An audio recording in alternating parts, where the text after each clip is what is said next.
Ya teman-teman, kita kemarin sudah melakukan percobaan 1 dan percobaan 2.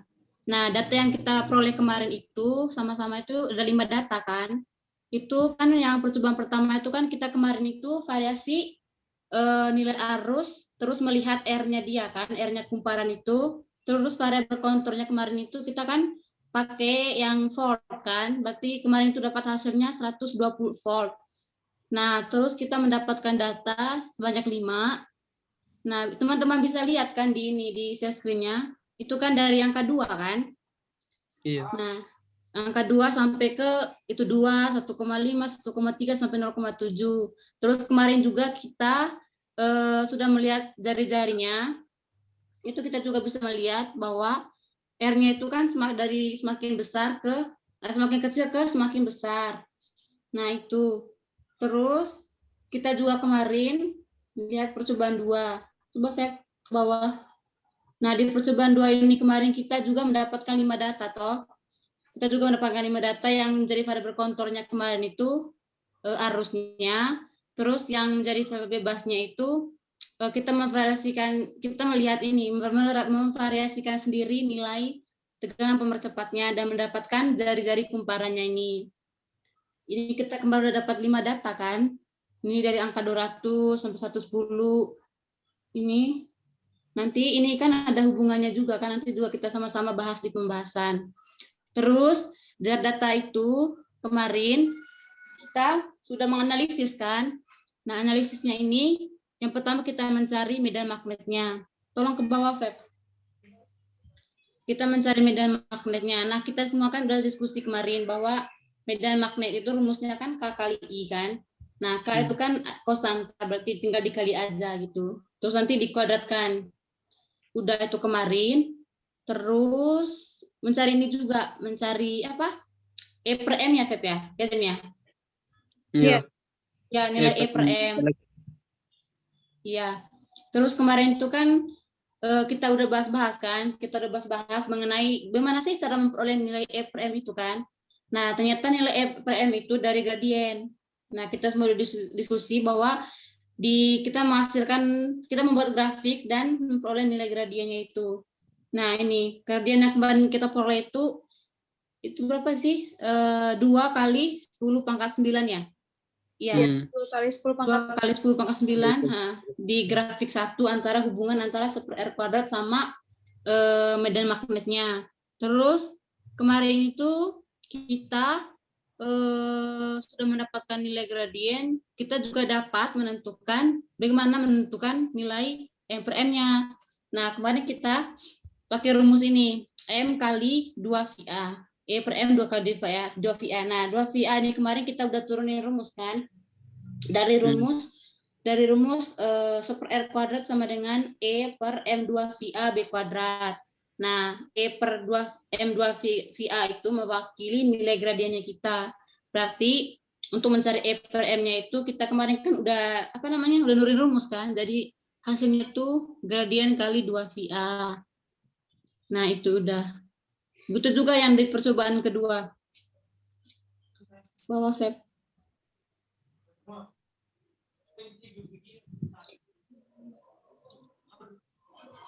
Ke bawah. Nah, ini. Iya. Ya sama. Kita juga kemarin cari R kuadrat, cari 1 per R kuadrat. Terus cari apa lagi ya kemarin tuh. Nah, ini dapat ini. Terus dapat ini juga. Nah, ini B.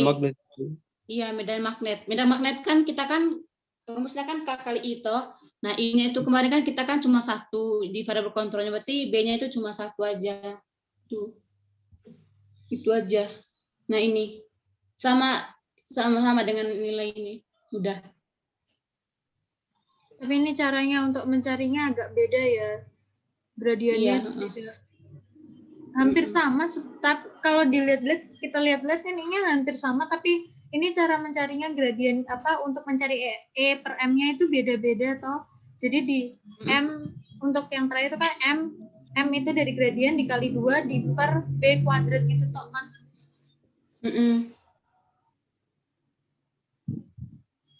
Jangan lupa satuannya, Feb. E per M. Maaf. Kemarin C per kilogram. Bagi Berarti kita sudah menyelesaikan analisis kan? analisis sudah selesai. Sekarang pembahasan.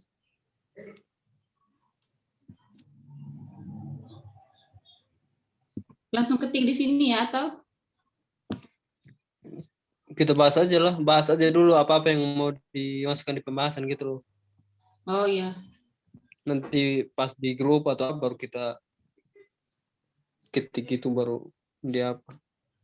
Soalnya kalau kita bahas di sini kan waktunya lama juga Mas. Ya teman-teman, jadi gimana? Ya dimasukin dalam pembahasan apa aja? Tujuan tuh paling penting. Misal kayak percobaan kali ini kami melakukan eksperimen E per M elektron. Terus habis itu kita tulis di situ E per M elektron itu apa gitu, kita jelasin di situ. Habis itu terus kita tulis tujuannya ngapain. Habis itu kita bahas dari apa yang kita dapatkan dari situ dan hasil apa, terus kesulitan apa yang kita dapatkan di situ. Kan kemarin kan kita kan kesulitannya kan sulit untuk melihat jarum jamnya, ya enggak sih? Karena ada bayangannya, ya enggak sih? Iya. Bisa melihat jari-jarinya dengan cepat gitu loh. Karena dia bayangan kan, dia bentuknya kayak bayangan dan jangan menyalahkan Allah sih, mungkin kitanya aja yang kurang lihat itu. Ya memang sih itu agak keburam kemarin sih, yang penggarisnya aja itu angkanya gak jelas juga gitu. Jadi agak kesusahan di situ juga. Itu mungkin itu juga kita bahas di situ. Itu kurang ketelitian kita mungkin.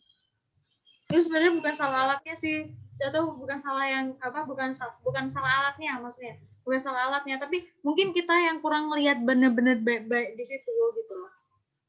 Iya, soalnya kan angka di misalnya itu kan di videonya kan nggak jelas ya. Jadi itu kadang kita kemarin itu beda 1 senti, beda itu, jadi kita tuh kesulitannya itu.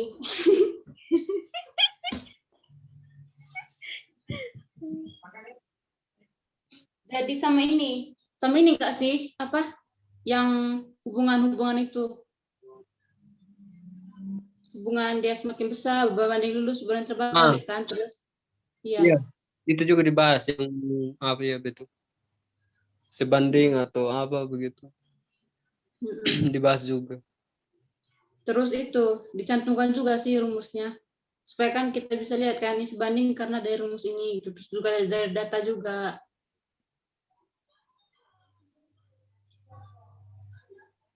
Terus apa lagi teman-teman? Tujuan, hubungan, kesulitan, terus apa ya? Nanti maksa kalau dikata sebanding itu dilihat dari mana. Nah itu kita bahas yang grafiknya juga, dapat dilihat dari grafik gitu. Bahwa itu benar sebanding atau tidak kan bisa dilihat dari grafik, model grafiknya. Iya, dari datanya juga sih. Dari data yang kita dapat. Kita bisa bandingkan juga dari B sama dengan K kali I kan. Kita kan udah dapat hasilnya B kan. Dia semakin besar nggak? I-nya semakin besar nggak gitu.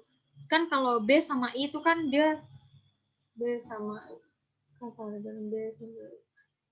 I itu sebanding apa? B sama I kan iya sebanding dia.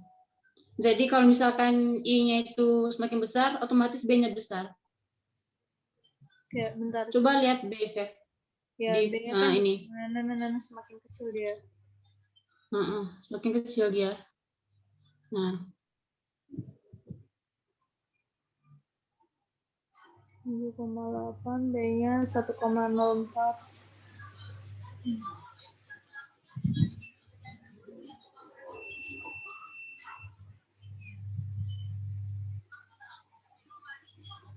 Ya ini semakin kecil tuh kalau kita lihat.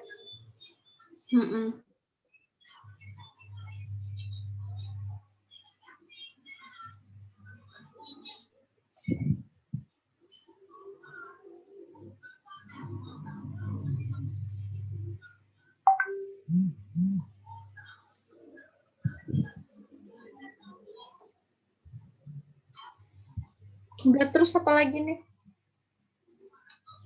Apa lagi ya? Itu aja kayaknya.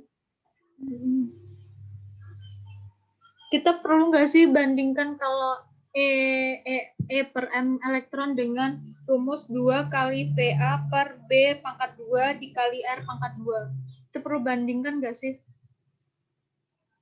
Kita perlu masuk ke pembahasan nggak sih untuk EM? Kan kita kan mendapatkan ini E.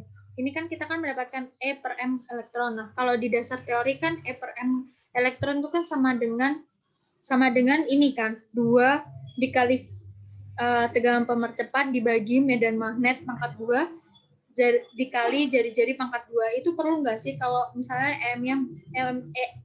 EM-nya sebanding atau tidak dengan B atau R gitu, kayak gitu, iya nggak sih? Perlu kayak gitu nggak sih? Kita perlu masukin ya? Atau tidak? Menurut kalian aja sih. Maksud kamu kita kan udah dapat nilai E per M ya kan? Terus nanti ngebandingin sama nilai B sama R. Bukan ngebanding. Kita bahas sesuai dengan persamaannya tidak. E per M itu sebanding atau berbanding terbalik atau berbanding lurus gitu. Perlu kan? Perlu sih, perlu. Tapi kan kita kan dapat nilai E per M-nya kan cuma hanya ini kan, hanya 1 kan, Pep? Hanya 1. Terus yang cara ngebandinginnya gimana?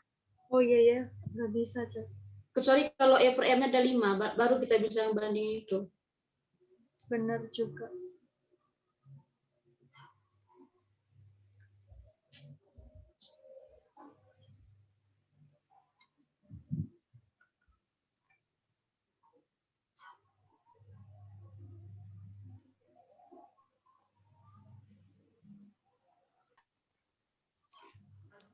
Oke teman-teman, tadi kan kita sudah bahas semua untuk yang apa yang kita harus masukkan di pembahasan kan. Berarti tidak ada lagi yang harus kita tambahkan nanti di pembahasan gitu. Mungkin itu aja sih dari kita, biar nanti tinggal lanjutin pembahasannya aja. Iya. Udah tau berarti? Udah kan? Aku N ya? Iya. Oke. Terima kasih teman-teman. Terima kasih juga.